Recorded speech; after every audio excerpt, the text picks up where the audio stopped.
We're back with a new Moose Test competition. This time we'll take a look at the city and supermini cars. There are many competitors in these segments, so we'll separate them into 3 different groups. We'll pick the best car from each group, and then in a final battle we'll determine which car is the overall winner.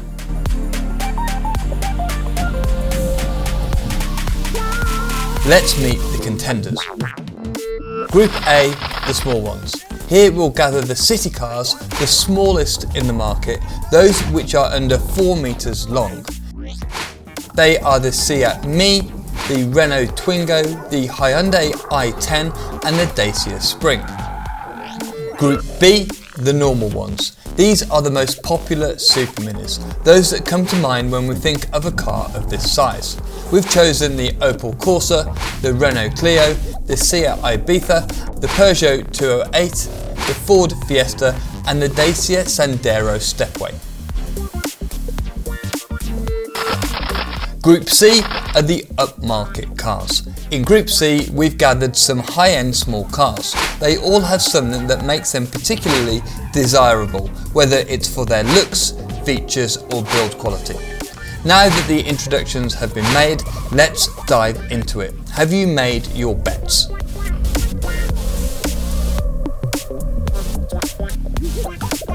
Group A.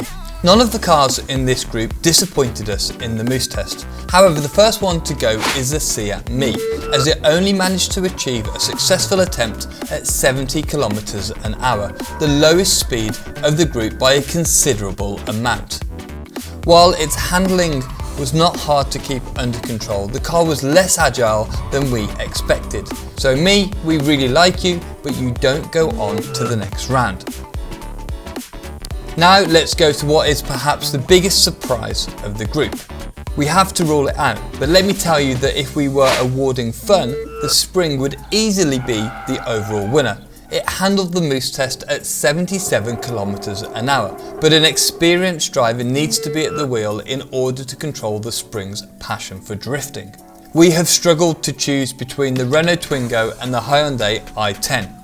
Both had extraordinarily good reactions and both managed to complete the test at the same speed too, 77 km an hour. We are ruling out the Twingo because it understeered slightly at high speeds, although it was easy and even fun to keep it under control and steer into the 3rd lane of cones. We felt particularly comfortable at the wheel of the Hyundai i10, and in several attempts faster than 77 km an hour, the reactions of the car remained flawless. Congratulations to the Hyundai i10, we'll see you in the final round.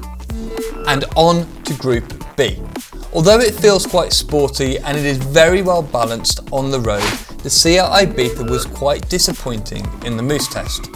The suspension bounced too much and the ESC could not prevent the car from oversteering, which makes it quite hard to keep the car under control. We are very sorry, but Ibiza, you're out. The next car to leave the competition is the Dacia Sandero Stepway. Its reactions were safe and easy to control, but it's not the most agile car in the world. It only managed to perform the test successfully at 73 km an hour, less speed than any other car in the group. The Corsa was easy to handle and it passed the test at 75 km an hour. However, we are ruling it out. It cornered less agile as we increased the speed, understeering in its way to the last section of cones and hitting several of them.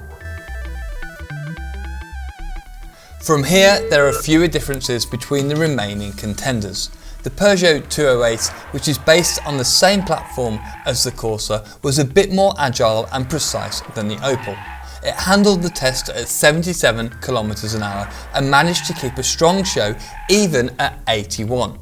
Nonetheless, we liked the Renault Clio more for the subtlety of the ESC and the smoothness of its reactions.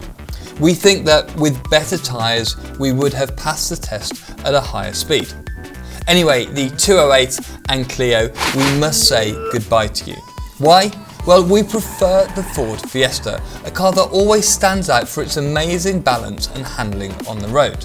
As expected, it did a good job on the Moose Test, moving fast and accurately. The The suspension bounced slightly, but we don't think that this compromised safety at all. Moreover, at 78 km/h, it was the fastest car of the group.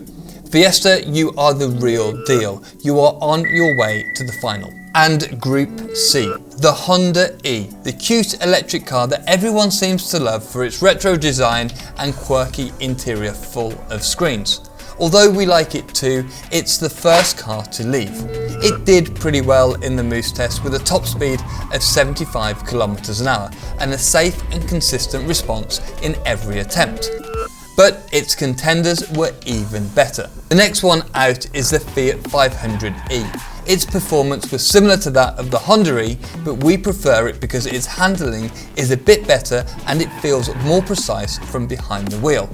However, it isn't the best, and for that reason, it has to go.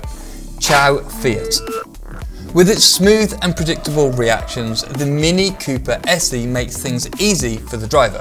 It passed the test at 77 km/h, but it managed to pull off a good show even at 81.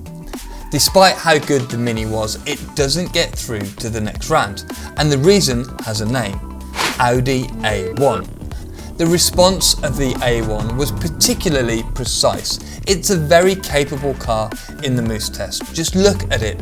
Its top speed was 79 km/h, but we reckon that it could have been even higher.